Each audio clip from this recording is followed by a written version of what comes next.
Selamat datang. Jadi, kami sudah dapat materi dari Anda ya. Ada satu set slide presentasi dan juga satu bab buku teks yang padat banget. Semuanya tentang konflik dan pemecahan masalah. Khususnya dalam konteks agribisnis ya, yang sering kali rumit. Betul. Misi kita kali ini nih, bukan cuma merangkum, tapi kita mau coba bedah cara berpikir di baliknya. Anggap aja kita ini arkeolog. Di permukaan, kita lihat ada konflik. Kayak artefak pecah gitu. Nah, tugas kita itu menggali pelan-pelan buat nemuin apa sih yang sebenarnya terjadi di bawah. Tepat sekali. Dan penggalian ini krusial banget karena seperti yang ditekankan juga di materi Anda, kesalahan paling umum itu yang mencoba menyelesaikan masalah yang salah. Oh iya.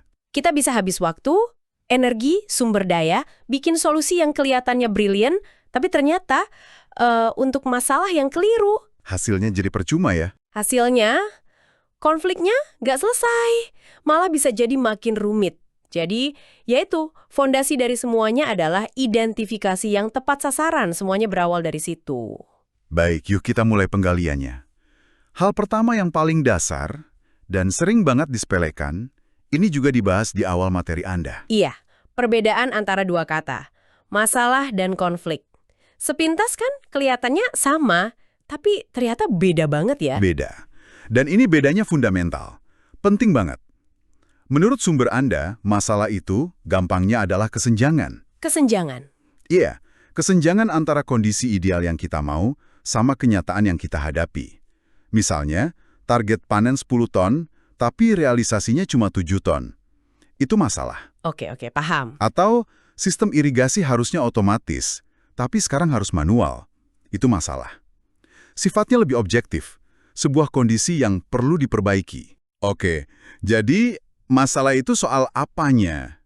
Kondisi yang nggak sesuai harapan. Terus, konflik masuknya di mana? Nah, konflik muncul ketika ada elemen siapanya. Konflik itu pertentangan kepentingan, nilai, atau kebutuhan antara dua pihak atau lebih. Oh, ada antar pihaknya ya? Betul. Pakai contoh tadi, konflik terjadi waktu departemen produksi nyalahin tim pemeliharaan karena irigasinya rusak. Tim pemeliharaan balas bilang kalau departemen produksi nggak ikutin SOP. Tiba-tiba, fokusnya bukan lagi ke irigasi yang rusak, tapi ke siapa yang salah. Ada friksi antar manusia di situ. Jadi kalau kita salah kasih label dari awal, kita bisa-bisa panggil mediator buat mendamaikan dua departemen. Padahal yang kita butuh mungkin cuma teknisi buat benerin pompa air. Kita salah diagnosis. Buk ngurusin gejalanya, saling tuding, rapat yang panas, email sindir-sindiran. Iya. Tanpa pernah menyentuh akar masalahnya, yaitu tadi, pompanya rusak. Materi ini juga ngasih analogi yang bagus banget. Kegagalan teknis versus gesekan manusia. Bayangin, sistem IT di sebuah kantor tiba-tiba down. Itu adalah masalah teknis, sebuah kondisi yang nggak diinginkan. Oke. Tapi, situasi ini langsung berevolusi jadi konflik ketika divisi IT dan divisi operasional mulai saling lempar tanggung jawab di grup WhatsApp kantor. Wah, kebayang banget itu. Iya kan? Divisi IT bilang operasional salah pakai sistem. Divisi operasional bilang IT nggak becus merawat server. Yang tadinya cuma masalah teknis, sekarang jadi pertarungan ego dan gesekan antar manusia. Oke, jelas banget sekarang bedanya. Jadi, kalau sudah ada gesekan antar manusia, ini artinya sudah ada orang-orang yang terlibat. Tapi kalau kita jujur nih ya, dalam tekanan kerja sehari-hari, rasanya lebih cepat beresin pertengkarannya aja kan? Iya, betul. Sudahi dramanya, ayo kerja lagi. Kenapa kita harus repot-repot ngegali lebih dalam, nyari akar penyebab segala? Bukannya itu buang-buang waktu? Itu pertanyaan yang valid dan praktis banget. Dan materi ini ngejawabnya dengan tegas. Karena solusi permukaan itu cuma ilusi. Ilusi? Mengabaikan akar masalah itu kayak minum obat pereda nyeri buat gigi berlubang. Oh. Nyerinya mungkin hilang sementara, tapi lubangnya makin gede. Sumber ini ngejabarin setiganya 4 bahaya. Pertama, dan ini yang paling jelas, adalah konflik yang nggak pernah selesai. Berulang terus. Betul. Mengutip ahli bernama Mayer, kita cuma bakal nyentuh gejalanya. Pertengkaran soal jadwal hari ini mungkin kelar. Tapi karena akar masalahnya, misalnya komunikasi yang jelek, nggak diatasi, minggu depan ada pertengkaran baru soal anggaran. Kayak nempel plester di atas luka yang sebenarnya udah infeksi ya? Analogi yang pas banget. Dari luar kelihatannya beres, tapi di dalam membusuk. Oke. Bahaya kedua, penurunan produktivitas. Mengutip penelitian baru dari Lewicki, energi dan waktu yang harusnya buat inovasi malah habis buat politik kantor dan saling curiga. Bener banget. Ketiga, pastinya kerugian finansial. Tentu, sumber daya kebuang buat rapat-rapat mediasi, proyek tertunda, solusi sementara yang mahal, dan yang terakhir, yang paling susah diperbaiki. Apa tuh? Kerusakan hubungan jangka panjang. Kepercayaan itu kan kayak kaca ya, sekali pecah, susah buat balik utuh. Contoh soal Departemen Produksi dan Pemasaran, di materi ini benar-benar ngegambarin poin itu. Iya, itu contoh bagus. Di permukaan, mereka selalu debat soal jadwal produksi yang nggak sesuai.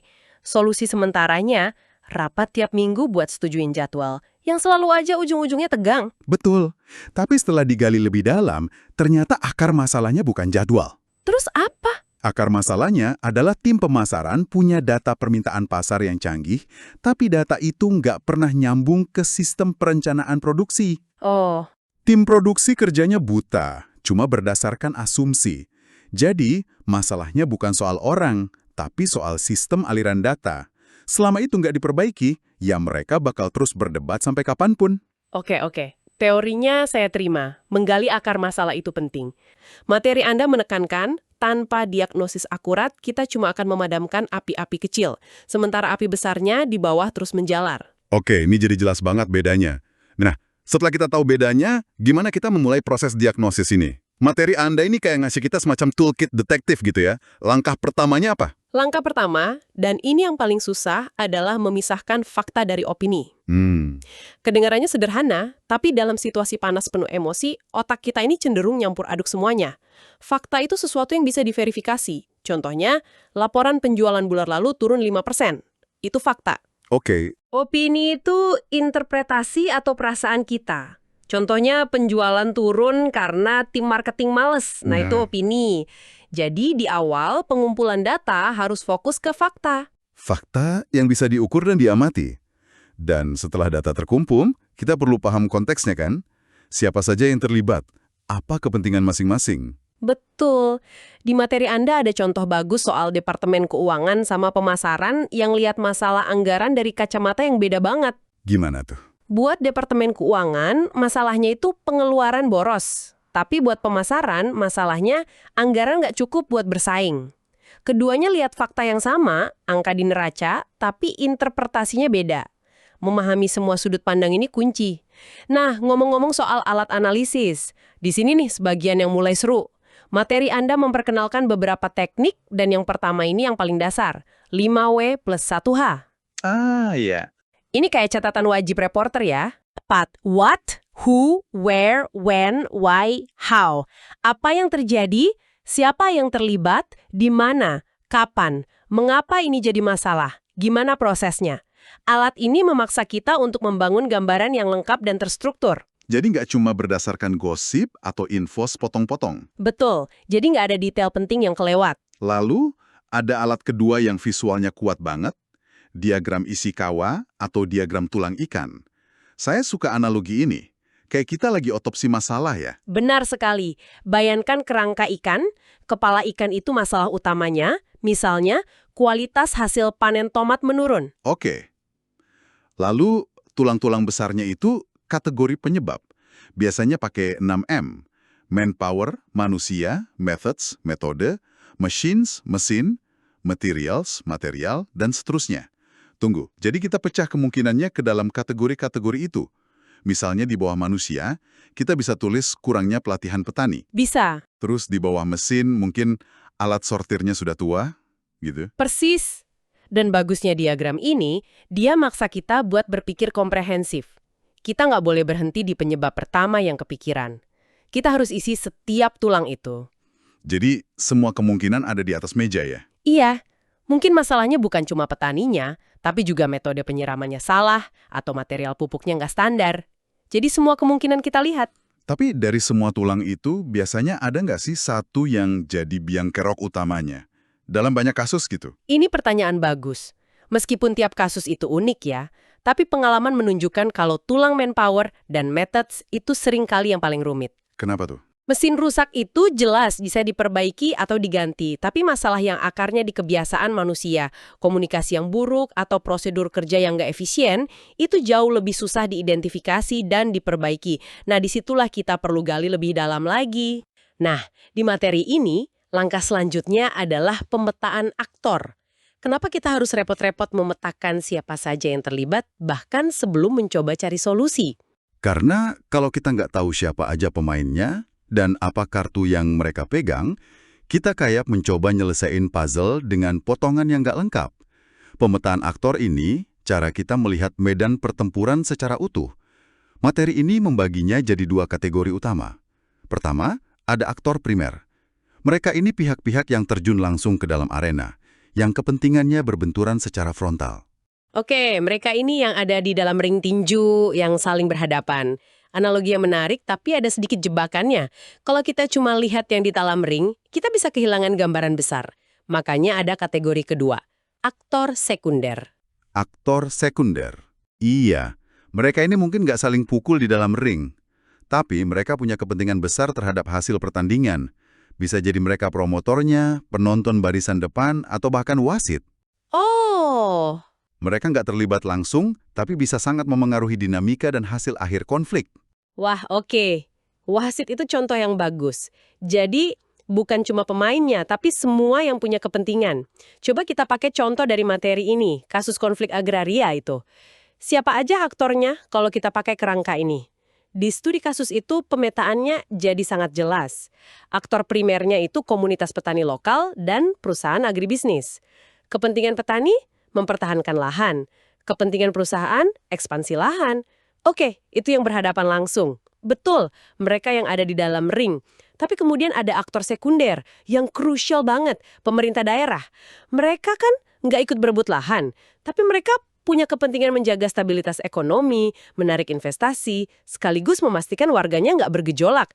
Jadi posisi mereka sebagai wasit sekaligus promotor, ini yang bikin rumit ya. Nah, itu dia. Dengan memetakan ketiganya, kita jadi sadar kalau ini bukan sekedar urusan petani versus perusahaan. Nah, ini bagian yang menurut saya paling bikin pusing sekaligus mencerahkan. Materi ini menekankan bahwa apa yang biasanya kita lihat di permukaan, protes petani tadi, adu argumen sengit di rapat, itu semua cuma gejala. Cuma puncak dari gunung es, gitu ya. Analogi gunung es itu pas banget.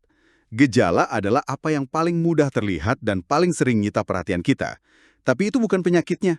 Akar penyebab atau root cause itu faktor-faktor fundamental yang tersembunyi di bawah permukaan air, yang sebenarnya jadi pemicu utama dari semua gejala itu. Dan materi ini mengidentifikasi 5 kategori besar dari akar penyebab ini. Pertama, ada konflik struktural. Ini terjadi karena ada yang salah dengan sistem atau strukturnya. Sistemnya. Iya, bisa jadi karena kebijakan yang nggak adil, hukum yang timpang, atau pembagian kekuasaan yang nggak seimbang. Contohnya, dalam kasus agraria tadi, mungkin ada peraturan daerah tentang tata guna lahan yang memang lebih menguntungkan korporasi besar. Jadi masalahnya bukan di orangnya, tapi di peraturannya. Tepat. Lalu yang kedua, konflik relasional. Nah, yang ini lebih personal. Akarnya ada pada hubungan yang buruk antar pihak. Entah karena sejarah masa lalu, komunikasi yang sering salah paham, prasangka, atau tingkat kepercayaan yang udah nol. Tunggu. Ini penting banget. Berarti bisa jadi sebuah konflik besar itu terjadi bukan karena orang-orangnya jahat atau serakah, tapi karena peraturannya yang memang timpang dari awal. Atau karena kita udah punya sentimen negatif satu sama lain dari dulu. Ini kan mengubah total cara kita memandang siapa yang salah. Betul sekali. Anda menangkap esensi terpentingnya. Analisis akar masalah ini menggeser pertanyaan kita dari siapa yang salah menjadi apa yang salah. Apa yang salah? Iya, apa yang salah dengan sistemnya, dengan hubungannya, dengan kepentingannya, dan seterusnya. Ini pergeseran fundamental. Melanjutkan yang tadi, kategori ketiga itu konflik kepentingan. Ini yang mungkin paling sering kita sadari. Perebutan sumber daya yang terbatas, lahan, air, anggaran, promosi jabatan. Keempat, konflik nilai, yang muncul dari perbedaan keyakinan, ideologi, budaya, atau prinsip hidup yang sangat mendasar. Dan yang terakhir, kelima, konflik data. Ini menarik. Konflik ini dipicu bukan karena niat jahat, tapi murni karena salah satu pihak punya informasi yang salah, datanya nggak lengkap, atau yang paling sering, Datanya sama, tapi cara menafsirkannya beda total. Wow, struktural, relasional, kepentingan, nilai, dan data. Oke, teorinya udah kebayang, kita tahu ada monster yang sembunyi di bawah permukaan. Nah, ini pas banget transisinya. Karena setelah kita identifikasi masalahnya, itu kan baru di permukaan. Materi Anda menekankan kita harus masuk lebih dalam ke analisis akar penyebab.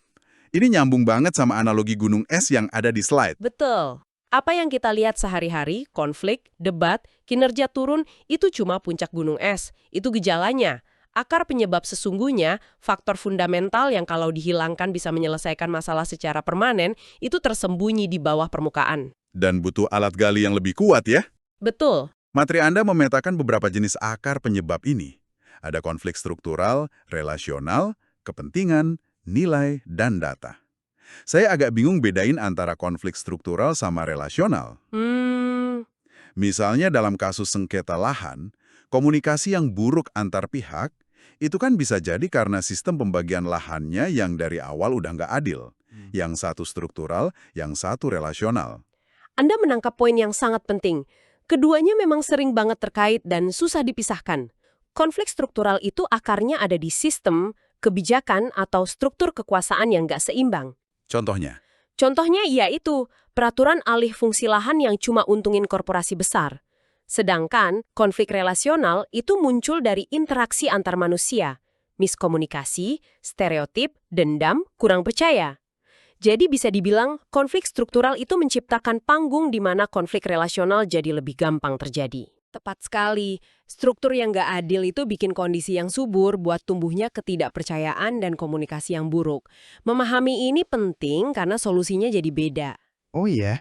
Kalau akarnya struktural, ganti orangnya aja nggak cukup, sistemnya yang harus diubah. Kalau akarnya relasional, mungkin mediasi dan dialog bisa jadi solusi. Seringkali ya kita butuh keduanya. Oke, masuk akal. Alat yang bisa langsung kita pakai. Apa materi ini ngasih kita alat-alat itu? Untungnya, iya. Materi ini nggak berhenti di mengapa, tapi langsung masuk ke bagaimana. Ada 3 alat utama yang disajikan. 3. Oke. Kayak satu set kunci pas buat buka berbagai jenis mur masalah. Yang pertama itu root cause analysis atau analisis akar penyebab. Dan di dalam RCA ini ada teknik yang sederhana tapi kuat banget. Teknik 5 whys. 5 mengapa. Kedengarannya kayak teknik anak umur 3 tahun ya? Hah, betul. Tapi saya penasaran, apa sesederhana itu cuma nanya mengapa 5 kali? Rasanya kok terlalu gampang buat masalah yang rumit. Kesederhanaannya itu justru kekuatannya. Tentu, buat masalah yang super kompleks mungkin butuh lebih dari 5. Tapi prinsipnya sama.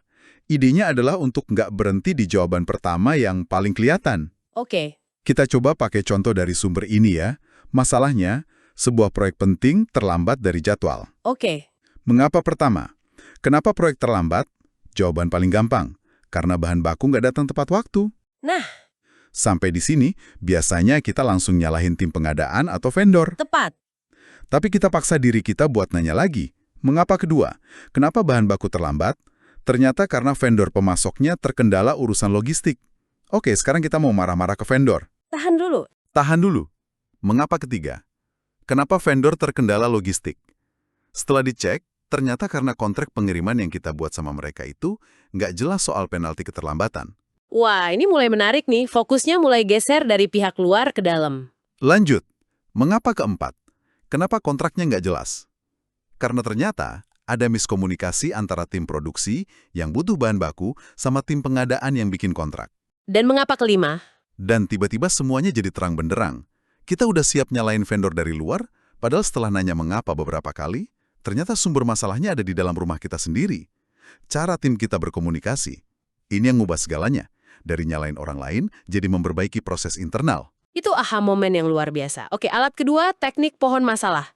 Ini lebih visual ya. Saya ngebayangin gambar pohon. Benar sekali. Ini alat yang hebat buat metain masalah yang cabangnya banyak.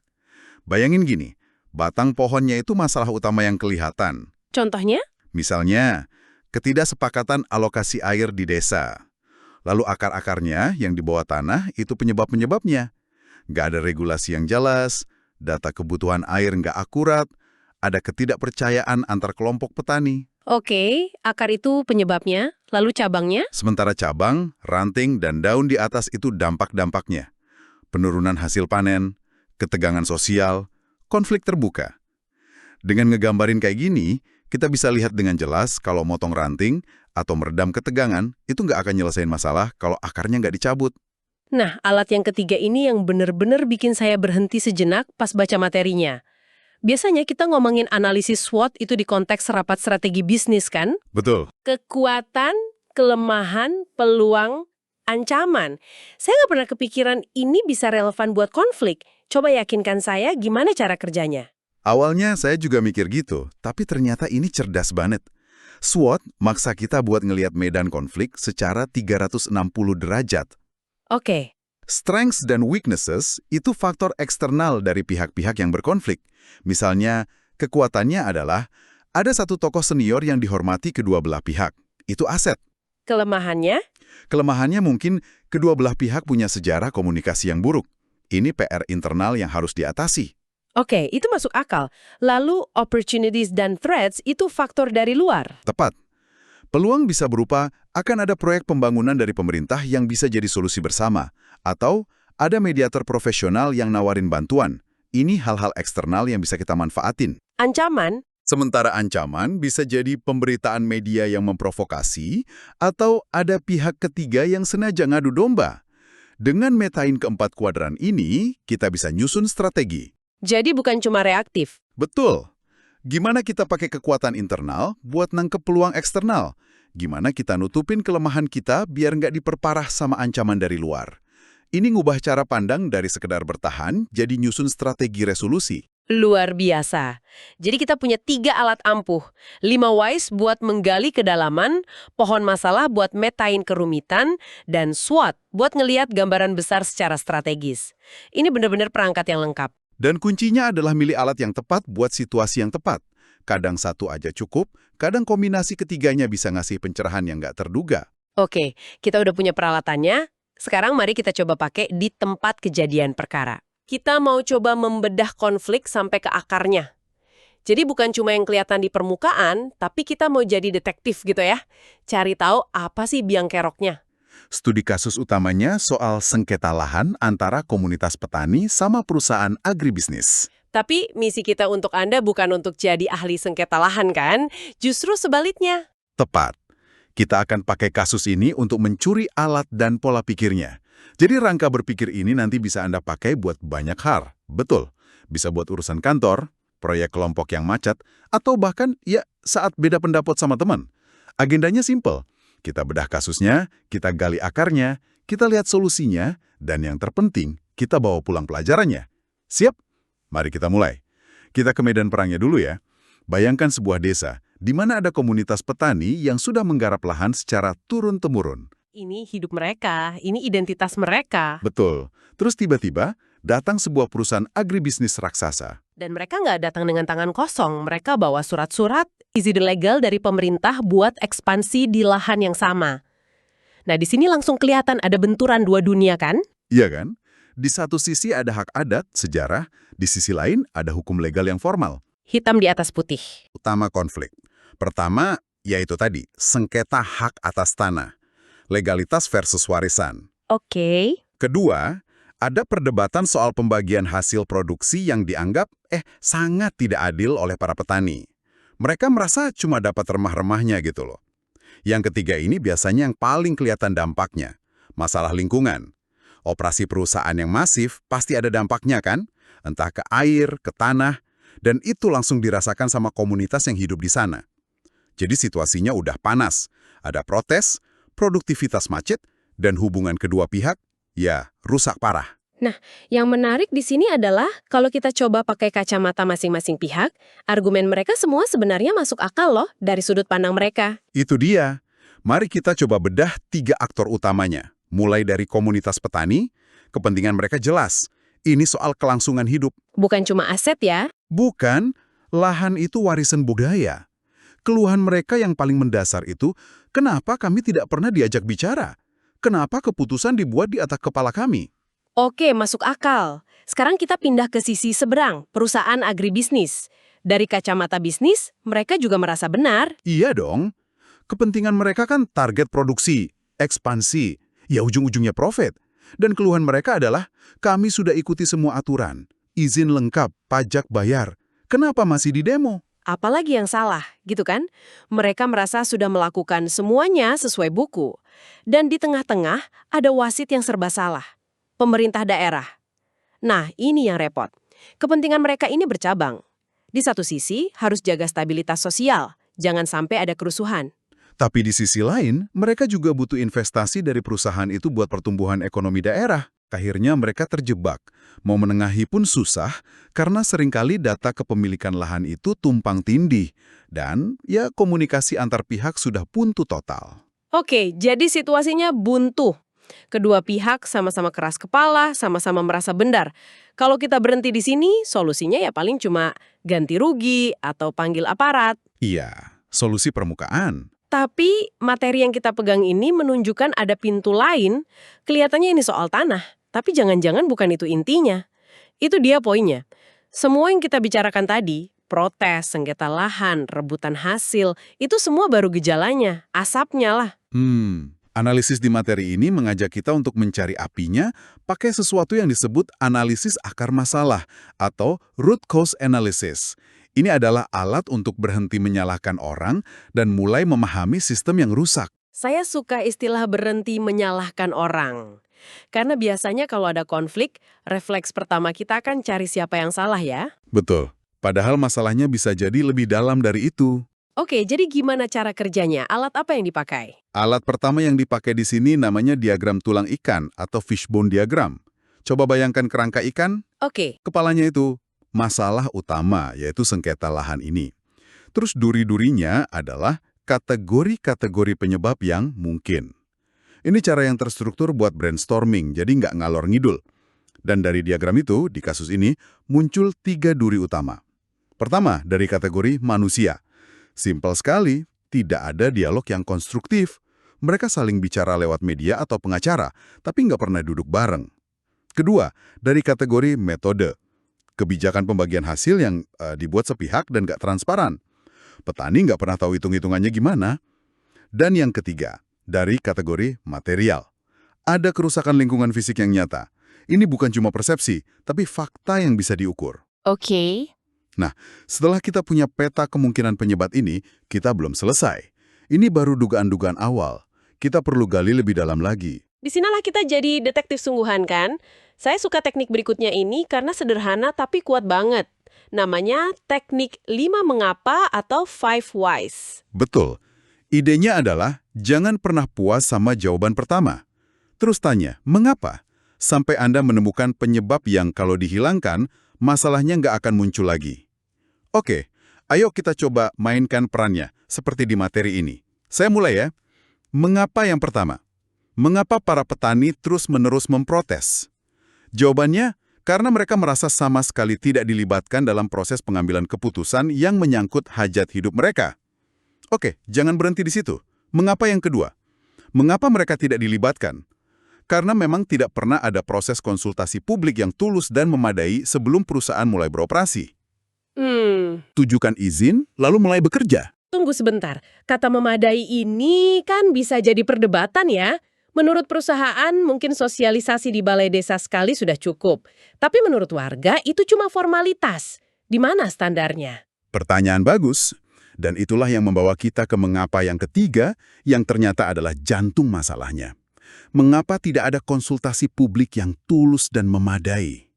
Jawabannya, Apa itu? karena perusahaan hanya fokus pada aspek legal formal. Bagi mereka, yang penting sertifikat tanah, izin usaha, semua dokumen beres. Mereka sepenuhnya mengabaikan aspek sosial komunitas yang sudah hidup di sana puluhan, bahkan ratusan tahun. Wow. Jadi ini bukan soal uang, bukan soal batas tanah, ini soal cara pandang. Tepat. Perusahaan melihat hamparan tanah itu sebagai aset produksi, tapi lupa kalau di atas tanah itu ada manusia dengan sejarah, budaya, dan rasa kepemilikan yang nggak tertulis di sertifikat. Tepat sekali. Akar masalahnya adalah pengabaian aspek sosial. Sengketa lahan itu cuma ledakannya. Penyakit utamanya adalah cara perusahaan masuk yang tidak permisi secara sosial. Mereka melihat tanah, tapi tidak melihat manusianya. Dan penemuan ini mengubah total arah solusinya kan? Betul. Nah, ini dia. Kalau kita tahu penyakitnya pengabaian sosial, maka obatnya nggak bisa lagi sekedar ganti rugi atau pengamanan. Solusinya harus menyentuh langsung ke akar tadi. Jadi, apa saja solusi yang ditawarkan? Solusi yang dirancang harus bersifat sistemik, bukan tambal sulam. Materi ini menjabarkan 4 pilar strategi. Yang pertama dan paling fundamental adalah peningkatan komunikasi. Dan ini bukan cuma rapat basa-basi setahun sekali ya. Jauh dari itu, di sini ditekankan pentingnya membangun forum dialog multi-stakeholder yang rutin dan terbuka. Ada perwakilan petani, perusahaan, pemerintah, duduk bersama secara berkala. Bahkan sebelum masalahnya jadi besar. Kuncinya di kata rutin itu ya. Iya. Pilar kedua, penyusunan kesepakatan yang adil. Ini langsung mendargetkan keluhan soal pembagian hasil. Artinya, skema kompensasi dan bagi hasil harus direvisi total. Prosesnya harus transparan. Harus transparan, hitungannya harus jelas, dan hasilnya harus dirasakan adil oleh petani yang terdampak. Mereka harus merasa jadi mitra, bukan korban. Masuk akal. Jadi dari yang tadinya hubungan eksploitatif diubah jadi kemitraan. Pilar ketiga, pengelolaan lingkungan. Ini juga langsung menjawab keluhan warga. Betul, perusahaan harus berkomitmen menerapkan praktik operasional yang ramah lingkungan, dan dampaknya bisa dimonitor bersama oleh komunitas. Oh, ini penting. Ini bisa membangun kembali kepercayaan ya. Tepat sekali. Warga bisa lihat langsung, keluhan mereka didengar, dan ditindaklanjuti.